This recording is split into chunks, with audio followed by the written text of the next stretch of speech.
राऊत साहेब, काल नागपूरमध्ये मुख्यमंत्री देवेंद्र फडणवीस यांनी झेनझींशी संवाद साधला. त्यांचं असं म्हणणं आहे की महिला बिलाची अंमलबजावणी न करणारे राहुल गांधी आणि त्यांचा पक्ष हा दुटप्पी आहे. खरं म्हणजे हे त्यांनी स्वतःविषयी हा त्यांनी प्रश्न स्वतःला विचारायला पाहिजे की महिला आरक्षण किंवा महिला धोरणाबाबत दुटप्पी कोण, हे हा प्रश्न देवेंद्र फडणवीस यांनी स्वतःला विचारायला पाहिजे. त्यांनी थोडासा अभ्यास करावा लागेल. आता त्यांचा थोडा अभ्यास तुटत चाललेला आहे. त्यांना आता दिल्लीत जायचं आहे परत केंद्रीय मंत्रिमंडळात. त्याच्यामुळे त्यांनी केंद्रामध्ये काय घडलं आहे काय नाही घडलं आहे याबाबत त्यांना सजगता दाखवावी लागेल. कोणतंही महिला आरक्षणाच्या बिलाला कोणीही विरोध केलेला नाही. महिला आरक्षणाच्या बाबतीत ढोंग, नौटंकी, खोटारडेपणा कोणी करत असेल तो भारतीय जनता पक्ष, नरेंद्र मोदी, अमित शहा. 2023 साली ह्याच देवेंद्रजी फडणवीस यांनी एक ट्विट केलं होतं आणि महिला आरक्षण बिल संसदेमध्ये मंजूर झाल्याबद्दल नरेंद्र मोदी यांची वाहवा आणि अभिनंदन केलं होतं. ह्याच देवेंद्र फडणवीस यांनी आरक्षणाचं किंवा महिला सक्षमीकरणाचं बिल जे आहे हे 2023ला मंजूर झालेलंच आहे ना. तेच बिल परत आणून तुम्ही कोणाला मूर्ख बनवताय? देवेंद्रजी, नरेंद्र मोदीजी, अमित शहाजी, अमुकजी तमुकजी. बरं का, स्वतः देवेंद्र फडणवीस यांनी असा हातभर लांब ट्विट केला आहे. अवतारी पुरुष मोदी यांनी कसं महिलांचा सन्मान केला, महिलांना बळ दिलं, महिलांना आरक्षण दिलं, हे गेल्या 100 वर्षात कसं झालं नाही वगैरे वगैरे. हे स्वतः देवेंद्र फडणवीस यांचं बघा तुम्ही समाज माध्यमात त्यांची भाषणं बघा. त्यानंतर फक्त ढोल ताशे वाजवून नाचायचेच बाकी होते, हे रेकॉर्ड करायचे तेव्हाच बाकी होते. त्यांनी तेव्हाच ढोल ताशे वाजवायला पाहिजे होते जो काल वाजवले नागपुरात. 2023ला महिला आरक्षण बिल मंजूर झालं आणि आम्ही असं म्हणतो सगळे की त्या बिलाची अंमलबजावणी करा. पण त्या बिलात त्यांनी घुसवलं आहे आता डिलिमिटेशन बिल. आणि हे संविधान आणि पार्लमेंटरी नियमाच्या विरोधामध्ये. एक बिल दोनदा कसं मंजूर होणार का कळतं का? आपण राज्याचे मुख्यमंत्री आहात ना, ते प्रधानमंत्री आहेत ना, अवतारी पुरुष. एक बिल महिला आरक्षण असं 2 वेळा कसं काय मंजूर होणार? जे 2023ला झालेलं आहे सगळे ओरडून सांगतायत. कानातले बोळे काढा, नजर स्वच्छ करा, चष्म्याचा नंबर काढून घ्या. ENT सर्जन नसतील सरकारी इस्पितळात एम्समध्ये वगैरे तर आम्ही पाठवू. वेळ लागले त्यांना. अट्टाच कसला? हा मूर्खपणा आहे. खोटं बोलायचं. खोटं का बोलतायत? यांना काय गरज आहे खोटं बोलण्याची? 2023ला महिला आरक्षण मंजूर झालं. आपण सगळ्यांनी त्याच्यावरती हे केलं आहे. देवेंद्र फडणवीसांचा हातभर असं ट्विट आहे. हातभर एवढं लांब आहे, एवढा आहे, एवढं ट्विट. आणि त्यांनी मोदींचं जे काय कौतुक केलं आहे, म्हणजे जो काय त्यांनी शब्द भांडार उधळले, त्याच्यामध्ये अलंकार उधळलेले आहेत मोदींवर.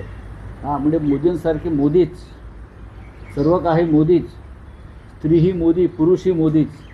बरं का, सगळ्यांचे तारणहार मोदीच. अशा पद्धतीचे ट्विट आहे. हे मोदींशिवाय कोणी करूच शकत नाही वगैरे असं असं. मग आता काय तुम्हाला काय असं काय नवीन काय झालं का? मेंदूमध्ये बदल तुमच्या अंतर्मनामध्ये काही यंत्रणा नवीन आली आहे का मेंदूला आदेश देणारी? राऊत साहेब, त्यात फडणवीसांचा एक दावा आहे की जेव्हा ते बिल मंजूर झालं त्यावेळेसच त्यात म्हटलं होतं की महिला आरक्षण जर वाढवून द्यायचं असेल तर जागांची फेररचना किंवा जागांची संख्या वाढवावी लागेल. हा मुद्दा विरोधी पक्षालाही माहिती आहे. विरोधी पक्ष वेडा म्हणून पेढा खातोय. मग ठीक आहे, पेढे तुम्हीच वाटताय ना. काल नागपूरला पेढे कोण वाटत होते? नागपूरला हेच पेढे वाटत होते सगळ्यांना. हेच वेडे आणि हेच पेढे वाटतायत. असं काही नाही आहे, ते खोटं बोलतात. यातलाच एक मुद्दा आहे की राहुल गांधींच्याच भाषणातला मुद्दा आहे, फडणवीसांच्या भाषणातला मुद्दा आहे. त्यांचं असं म्हणणं आहे की या देशाचं संविधान इतकं मजबूत आहे की एका रेल्वे स्टेशनवर चहा विकणाराही पंतप्रधान होऊ शकतो आणि माझ्यासारखा एक सर्वसामान्य माणूस, एक सर्वसामान्य कार्यकर्ता राज्याचा मुख्यमंत्री होऊ शकतो. बघा, परत ते खोटं बोलत आहेत. ते परत खोटं बोलत आहेत. नरेंद्र मोदी यांनी चहा विकल्याचा जर कोणी पुरावा आणून दिला बरं का गुजरातमध्ये, तर मी राजकारण सोडेन. नरेंद्र मोदी ज्या काळामध्ये चहा विकत होते असं म्हणतात, त्या काळात ते रेल्वे स्टेशन अस्तित्वातच नव्हतं. 71 सालाच्या आसपास काय तिथं आहे, तेव्हा ते स्टेशनच अस्तित्वात नव्हतं. मला मी सांगतो ना, मोदी या दंतकथा, मग काय पाण्यात नदीत उडी मारली, मग एक मगर आली, मग त्या मगरीशी मी कुस्ती केली, अशा ते बाललीला त्यांच्या ज्या आहेत त्याच्यामधली ही चहा विकण्याची लीला आहे. कोणीही चहा वगैरे काय विकला नाही. आपण पाहिला असेल अलीकडच्या काळातले मोदींची छायाचित्र सिद्ध होत आहेत. लंडन, अमेरिका, फ्रान्स बालवयात टाय सूट लावून शाळेत जात आहेत. हां, ह्या दंतकथा पसरवल्या जणू काय मोदी अवतारी पुरुष आहेत. Modi non biological. बघा, नॉन बायोलॉजिकल माणूस शाळेत कसा जाईल, चहा कसा विकेल, मला सांगा जरा. जो आईच्या गर्भातून जन्माला आला नाही असते म्हणतायत, नॉन बायोलॉजिकल, अनैसर्गिक, ईश्वराप्रमाणे, तो कशाला चहा घ्यायला विकेल तिथे रस्त्यावर जाऊन? चहा कशाला विकेल प्लॅटफॉर्मवर? मुळात तो प्लॅटफॉर्म मोदी ज्या काळात चहा विकत होते असा दावा करतात, त्या काळात तो बनलेलाच नव्हता. ते स्टेशनच नाही बनलं, तर चहा कुठून आला? मोदींचा जन्मच झाला नाही, ते अवतारी आहे, तर चहा कशाला विकतील? त्यांचं आता सुदर्शन चक्र आहे ना, ते फिरवत फिरवत त्यांना सगळं मिळेल. खोटं बोलतात, खोटं बोलतात. ते म्हणतात की मी नगरसेवक होईन असंही मला कधी वाटलं नव्हतं. असं बघा, या देशामधले अनेक राज्यकर्ते हे अशाच सामान्य घरातूनच राजकारणात, समाजकारणात आलेले आहेत. प्रत्येकजण. डॉक्टर अब्दुल कलाम काय आहेत? तुम्हीच आहात का? सगळेच. तुम्हीच कशाला? तुम्ही नगरसेवक होईन असं वाटलं नव्हतं, तुम्ही राज्याचे मुख्यमंत्री झालात. याबद्दल तुम्ही या महाराष्ट्र राज्याचे कायम आभारी असायला पाहिजे. पण तुम्ही महाराष्ट्राचे तुकडे करायला निघालेलात. धर्माधर्मात द्वेष निर्माण करताय, खोटं बोलताय, रोज उठून सुडानं वागताय, सगळ्यांशी द्वेषानं वागताय. जो माणूस सामान्य घरातून जन्माला येतो तो असं वागत नाही. सर, परिवहन मंत्र्यांच्या संदर्भात काय वाटतं आपल्याला? ट्विट केलंय. देखील केलेलं आहे, जी कारवाई हा चालू आहे. अत्यंत महत्त्वाचा विषय आहे, जो तुम्ही सगळ्यात आधी विचारायला पाहिजे होता. या राज्यातील हजारो रिक्षा चालक जे मराठी आहेत, सामान्य कुटुंबातले आहेत. देवेंद्रजी म्हणतात तितके सामान्य नाहीत, हे अतिसामान्य आहे. तर ह्या सामान्य लोकांना नगरसेवक होता येणार नाही, आमदार होता येणार नाही, मुख्यमंत्री होता येणार नाही, ते रिक्षा चालवतात आणि पोट भरतात. अशिक्षित आहेत, बहुसंख्य सुशिक्षित आहेत. मी आत्ता नाशिक दौऱ्यावर होतो, त्याच्या आधी इतर काही शहरात गेलो, तेव्हा जे रॅपिडो बाईक नावाचा ॲप आणि जो का प्रकार आलेला आहे बरं का, बाईक रिक्षा, त्याच्यामुळे या हजारो रिक्षा चालकांचं रोजीरोटी संकटात आली आहे. मराठीच आहेत ना. एका बाजूला तुम्ही मराठी शिका, अमराठी रिक्षा चालकांना असं सांगताय, चांगलं आहे. त्याच वेळेला जे मूळचे मराठी भूमिपुत्र आहेत त्यांची रोजीरोटी तुम्ही हिरावून घेताय. मी प्रताप सरनाईक जे परिवहन मंत्री आहेत त्यांना आज पत्र लिहिलेलं आहे आणि त्यांना सांगितलं आहे हे शिष्टमंडळ त्यांना भेटू इच्छित आहे, त्यांना भेट मिळत नाही. आंदोलन करू इच्छित आहेत, आंदोलनाला परवानगी देत नाही. मग प्रश्न मांडायचे कसे? मी स्वतः त्यांच्याकडे वेळ मागितला. मी या रिक्षावाल्याला घेऊन कशा करताय. आणि ही जी कंपनी आहे रॅपिडो, यांनी अनेक मंत्र्यांच्या गणेशोत्सव, दहीहंडी, लग्न कार्य यांना प्रायोजकत्व दिलेलं आहे कोट्यवधी रुपयांचं. काही मंत्र्यांना निवडणुकीचा निधी दिलेला आहे. म्हणून ही परतफेड होते आहे का? परिवहन मंत्र्यांनी स्वतः ते सामान्य घरातून आले असं नेहमी म्हणतात. आमलेट पावची गाडी मी चालवत होतो कुठेतरी डोंबिवली वगैरे भागात, ते काहीतरी आमलेट ना, काय भाजी पाव, आमलेट पाव, ते रिक्षा चालवायचे ना, भुर्जी पाव. राज्याचे डेप्युटी सीएम रिक्षा चालवायचे असा दावा आहे त्यांचा. अर्ध्या मंत्र्यांचा दावा आहे कोणी पानपट्टीवर बसायचं, कोणी ह्याच्यावर बसायचं. मग ही सगळी मुलं जी आहेत रिक्षा चालक गरीब, त्यांच्यावर तुम्ही अन्याय का करताय? कॅबिनेटमध्ये तुम्ही बंड का करत नाही या रिक्षा चालकांसाठी? कोणाचा दबाव तुमच्यावर आहे? दिल्लीतल्या चहावाल्याचा आहे का? हां, सांगा ना तुम्ही. जी भाषाशक्ती केलेली आहे त्याच्यावर अखिलेश यादव यांनी टीका केलेली आहे आणि भाजपातले मुंबईतले मंत्री किंवा नेते हे थंड पडलेत का? ते या भाषेच्या संदर्भात का काही करत नाही? जी नाही, अखिलेशजींनी असं सांगितलेलं आहे की स्थानिक भाषा यायला पाहिजे. अनेकांनी हे सांगितलं. गिरिराज सिंग आले होते काल, त्यांनी म्हटले की इकडल्या लोकांना व्यवसाय करताना स्थानिक भाषा यायला पाहिजे, पण हा नियम सगळ्यांसाठी सारखा हवा. आता कॉर्पोरेटमध्ये लोक काम करतात, ते कुठे मराठी बोलतात? त्यांच्या कानाखालीच मारायला पाहिजे. मग मुंबईतल्या कॉर्पोरेट क्षेत्रात किती लोकांना मराठी येत आहे? किती लोक इकडला मराठी धर्म पाळतात? हा तो विषय आहे आणि हा विषय योग्य आहे. इथे राहणाऱ्या प्रत्येकाला मराठी भाषा आलीच पाहिजे. मग तो एखाद्या कॉर्पोरेट कंपनीचा संचालक असेल, डायरेक्टर असेल, हां, काम करणारा असेल, कुणी यायचं बाहेरून आणि मराठी भाषेचा अवमान करायचा. फक्त रिक्षा चालकच कशाला? कायदा आहे ना इथे मराठीचा, तो सर्वांना अंमलात आणावा असं अखिलेश यादव यांचं म्हणणं आहे. मोठी दुर्घटना घडलेली आहे. अमरावतीच्या रुग्णालयामध्ये आग लागली. 39 जे नवजात बालक होते ते प्रभावित झाले, तर 3 बालकांचा जागीच मृत्यू झाला. हो, मग त्याच्यात आता राज्याचे जे मुख्यमंत्री आहेत देवेंद्र फडणवीस, ते हे राहुल गांधीमुळे झालं असं म्हणणार आहेत का? काय की पंडित नेहरूमुळे झालं? तुमचं राज्य हे रसातळाला गेलेलं राज्य आहे. आरोग्य, शिक्षण, रस्ते विभाग, कुठे एकही खातं नीट चालत नाही. मुलं जळली जात आहेत, मारली जात आहेत, खड्ड्यामध्ये लोक पडून मृत्यू होत आहेत, आणि तुम्ही हे राहुल गांधीची स्पर्धा करताय. राहुल गांधीची स्पर्धा तुम्हाला शक्य नाही देवेंद्रजी. आता या क्षणी राहुल गांधी खूप पुढे निघून गेले.